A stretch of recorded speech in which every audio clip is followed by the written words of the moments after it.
Olá, amigos, tudo bem? É um grande prazer voltar a falar com vocês. Meu nome é David Braga, certo?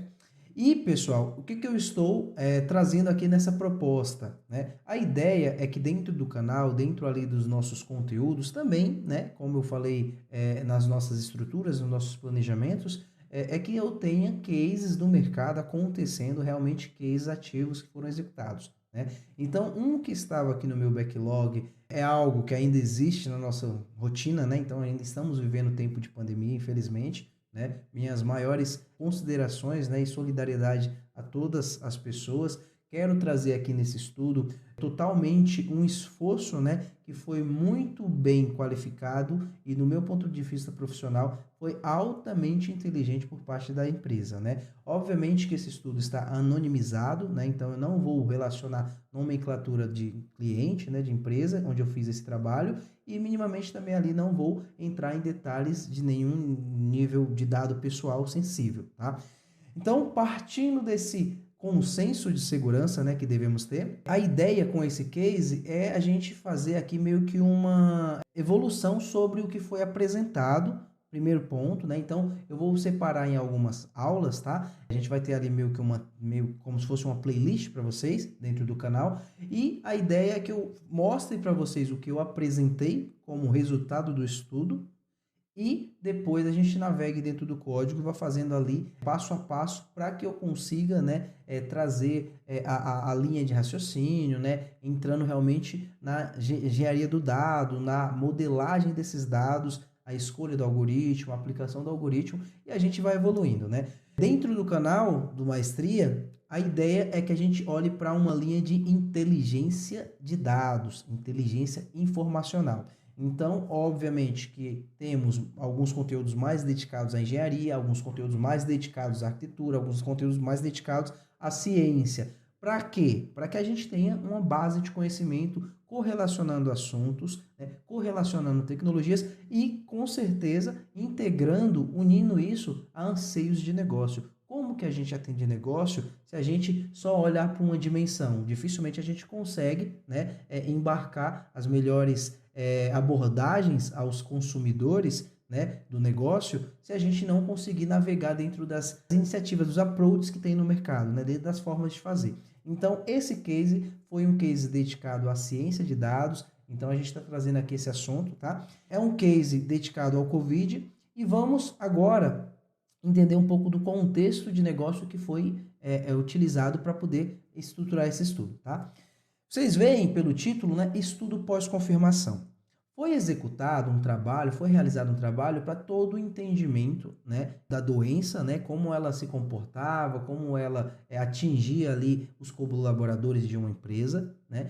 E aí, dentro desse estudo preditivo, onde foi feito ali todo um trabalho para tentar antecipar minimamente pessoas que teriam características ali, teriam comportamentos sintomáticos, né, que possibilitariam talvez um contágio real, então foi feito ali planos de ações para poder minimizar o máximo possível tanto dessa pessoa ter ali uma interação com outras pessoas e aí proliferar o vírus, né, como também o cuidado com a própria pessoa. Então eu tiro o meu chapéu assim, gostei demais de ter trabalhado nesse case e todo o minhas considerações aqui e o meu respeito, né, às famílias e também à empresa que teve todo o cuidado com as pessoas.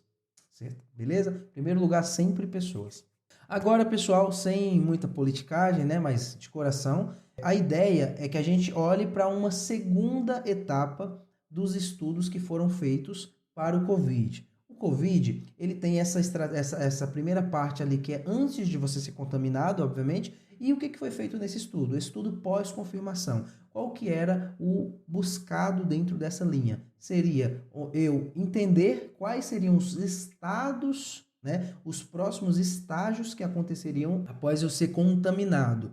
Por que isso? Porque eu conseguiria verificar fatores que influenciariam uma piora muito rápida, né, a necessidade de uso de respiradores e possivelmente um óbito, né? Então, qual que era o plano? Era que se eu conseguisse minimamente um dia de antecipação sobre padrões sintomáticos ou padrões ali que poderiam me mostrar um possível funcionário, um possível colaborador, um possível terceiro com bastante possibilidade de ter uma piora muito pesada, digamos assim, né, muito drástica, com certeza eu conseguiria antecipar pelo menos um dia no cuidado desse profissional, né, dessa pessoa, e aí fazer um plano de ação, fazer um plano ali de contenção, fazer um plano de apoio para cuidar dessa pessoa. Então era algo que um dia poderia mudar a vida da pessoa. Óbvio que a gente está falando aqui de uma fase onde foi o grande, né, alto, infelizmente, da pandemia, né? Então foi um período muito crítico que todas as empresas estavam buscando as melhores práticas e a melhor forma de atender seus colaboradores. E aqui a gente fez esse trabalho estendendo ali, tentando criar padrões e mecanismos para poder cuidar dessas pessoas. Beleza?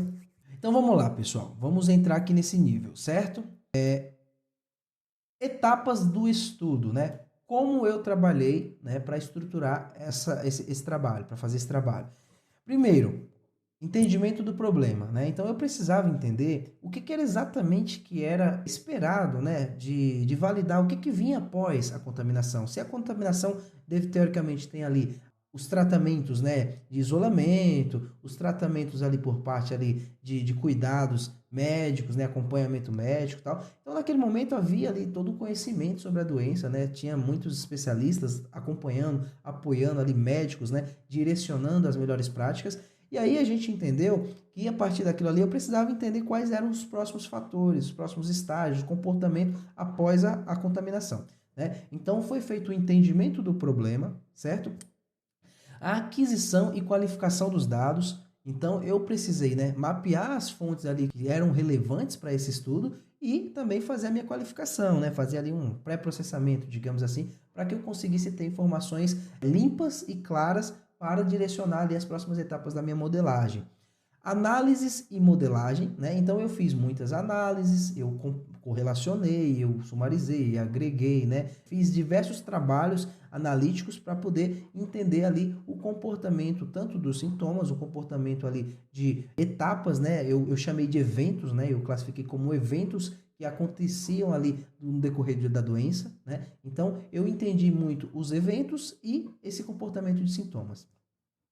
E por último, foi feita a validação e feedback, né? Foi passado ali para o time de coordenação, para o time de tomada de decisão e também para os especialistas em relação à saúde, as possibilidades do que poderia acontecer, minimamente ali um planejamento de como a gente predizer, né, no melhor dos casos possível, algum tratamento mais, vamos dizer, precoce, né? Que a gente conseguisse antecipar algum tratamento ali.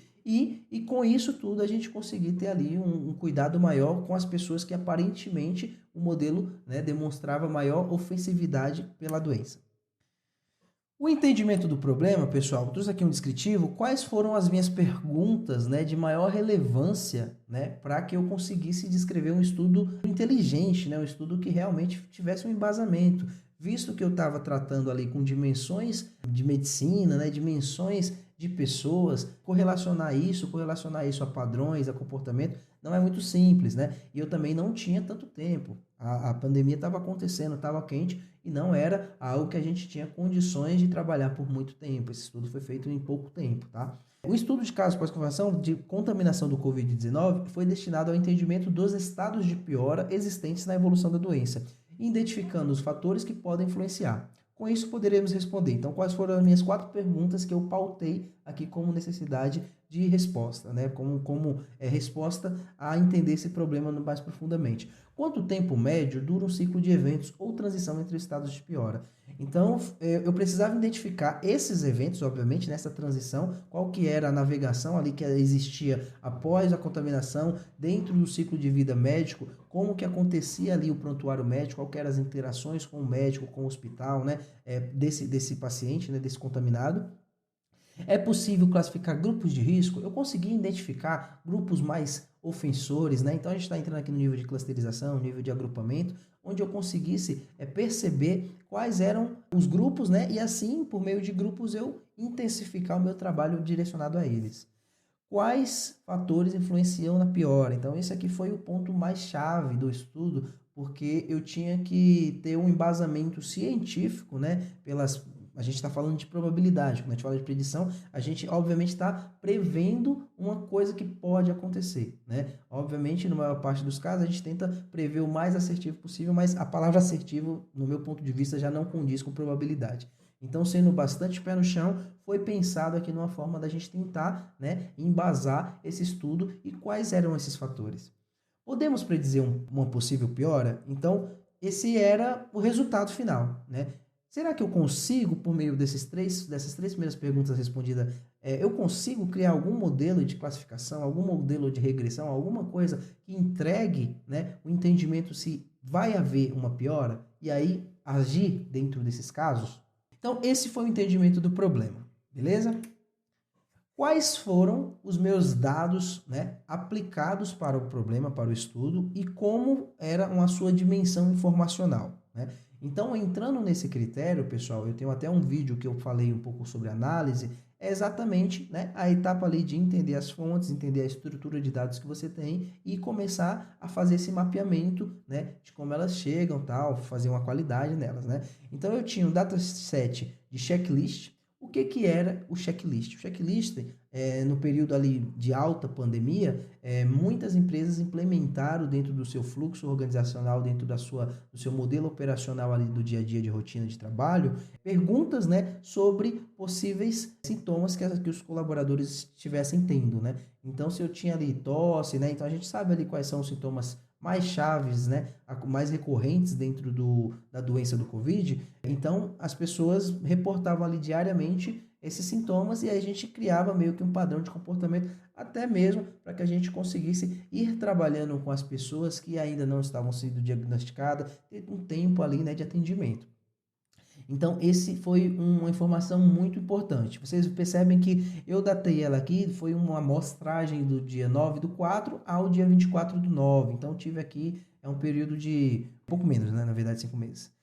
Foram um total de 29 mil registros, né? E únicos, né? Porque esses registros eram diários, então eu tinha ali pessoas que reportaram aquilo, foram anonimizadas, e aí se eu dimensionasse no registro único, eu passei a ter 4.583 recorrências nessa amostragem, né? Então eu tinha o checklist e também os registros médicos, tá? Os registros médicos basicamente eram, né, as etapas ali de atendimento e de acompanhamento médico após o paciente ser diagnosticado. Então o paciente passava ali para uma segunda linha de monitoramento para que ele pudesse ser atendido, para que ele pudesse ser direcionado, para que ele pudesse ser tratado, tá? O dataset de comorbidades. Nos estudos preliminares, eu identifiquei que a maior, né, ofensividade para o COVID são as comorbidades. Hoje, isso está muito mais claro, né, está muito mais pautado e embasado pelos estudos. Mas, naquele período, as comorbidades ainda não tinham tanta visibilidade do seu peso, né, dentro da doença. Então, era um ponto de referência, mas não era um crucial. E nesse estudo eu trago para vocês, né, na forma prática e demonstro que basicamente eu consegui comprovar que as comorbidades são pesadíssimas dentro do COVID. Por isso mesmo que eu tenho aqui todo um conceito sobre essa doença, né, não generalizado, mas especificado. Entendo quais foram os piores, né, ofensores ali de você ter uma certa discrepância, muitas vezes em casos, pessoas que chegaram a óbito com um físico, né, com uma saúde aparentemente muito boa, né, e mesmo assim foram a óbito. A própria doença, a própria vacina que chegou atualmente, ela ainda não cobre essas lacunas, é uma condição, é um fator de melhora, mas não é um fator crucial no meu ponto de vista.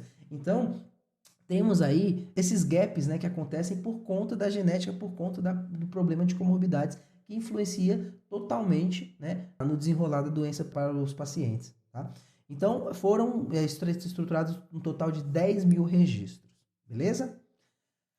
Agora, pessoal, eu vou mostrar para vocês aqui, né, vai ficar um pouco escondido, tá, o 7, mas é modelagem de dados, tá? Modelagem e estruturação de dados. O ciclo dos dados na modelagem, o que que eu apliquei, né? Qual foi o meu passo a passo aqui dentro desse fluxo, né? Como eu entreguei ali cada etapa, como eu elaborei, né? Quando eu digo eu, tá, pessoal? Deixando novamente claro, não foi somente a minha pessoa, né? teve pessoas que trabalharam comigo, né? Então eu tive todo um suporte de outros profissionais, de pessoas de negócio, de doutores, de médicos. Então eu não quero, né, divulgar aqui, a gente deixar anonimizado, até porque foi um acordo ali que eu fiz com o gestor, e aí a gente tem, né, essa visão. Mas quando eu digo eu, digamos o time, tá? Vamos ver se eu mudo também a conotação. E aí a gente tem o parte 1, que foi a análise das fontes, a parte 2, que foi basicamente aqui, né, a carga nos data frames. Então eu peguei essas informações e botei ali no Jupyter, né, no notebook, e comecei a trabalhar elas. Fiz o trabalho de taxonomias, eu seto isso no meu vídeo, né, 8 etapas da análise de dados. Depois vocês olhem lá no canal, é bem interessante, porque vocês vão perceber que, ó, olha aí, ó, eu comentei que isso é agnóstico, né? Agnóstico na ideia de independente do case, independente da plataforma, independente do estudo, você entrando nessas etapas, com certeza você vai ter um fluxo muito mais prático e muito mais limpo do seu estudo e da sua análise, tá? Então, eu apliquei aqui algumas taxonomias, eu cuidei dos dados aqui informacionalmente, então tinha muitas nomenclaturas ali fora de um padrão inteligível ali, né? Não era tão intuitivo, digamos assim. Fiz tratamento de nulos, formatação de datas, né? Isso é um passo bastante utilizado aqui na modelagem, né, pelos profissionais de ciência de dados. Tratamento de caracteres, então eu tinha também muitas informações poluídas ali, né? Muitas informações geradas com caractere especial, tal. Isso, se eu entrasse ali num contexto de validação, poderia ter a mesma frase ou mesma estrutura de palavras ali, só que com algum caractere especial isso poderia modificar, influenciar e enviesar os meus padrões ali de modelagem, tá? Os meus encodes, né? Então eu precisei, né, transformar informações ali que estavam nominais, né, em formatos mais numéricos para me conseguir dimensionar e também, né, expandir as possibilidades ali das variáveis preditoras. Modelagem, né, e consumo, que foi feito aqui um trabalho da modelagem, aplicação do modelo e como a gente consumiu isso. Geração dos datasets, tá? Então foi gerado para que fosse feito a aplicação desse modelo, esse modelo gerar tabelas dentro de uma ferramenta para o time de operações, o time de gestão e o time ali de medicina também olhar, tomar decisões, né? Então foi gerado esses datasets aqui meio que padronizados para que eu tivesse o relatório na ponta de saída, né? Então esse aqui, até para vocês terem um pouco de visão, esse aqui seria o nosso fluxo base, né, de uma modelagem, né? Até trazendo um pouquinho para vocês, posteriormente eu trago um pouco sobre isso, né? Tinha uma metodologia ali, né? Um CRISP-DM, né? Que é bem utilizado no mercado hoje de ciência de dados, né? A maioria dos profissionais tentam utilizar essa linha porque ela traz um passo a passo muito claro do que você precisa fazer e também ela integra bem ali mecânicas de engenharia, coisas desse tipo, né? Então, basicamente, esse fluxo aqui é referenciado por ele, tá? Então, pela CRISP-DM aqui, metodologia. Vamos puxar uma aula sobre isso aí posteriormente. Então, pessoal, eu vou parar essa aula por aqui hoje, para que a gente não tenha um vídeo muito extenso. Por que eu quero fazer dessa forma? Eu não quero estender tanto essas aulas do Covid para que vocês vão acompanhando a linha de raciocínio ali pausadamente, entenda, né? Obviamente, eu não sou um estatístico, tá? De profissão, então eu tenho coisas que eu posso explicar aqui de uma maneira até um pouco superficial para vocês posteriormente, tá? Mas não vamos sofrer agora, antecipadamente. Eu me prometo que eu vou tentar entregar o melhor conteúdo aqui, como sempre eu faço, tá? Como sempre eu busco fazer, pelo menos, tá? Então é isso, pessoal. Vamos nos falando. Esperem a parte 2 desse estudo, né? Da parte aqui mais apresentação. E aí a gente entra nos próximos níveis posteriormente para ver o nível do código. Perfeito? Muito obrigado. Continue acompanhando Maestria Dados. Fico feliz.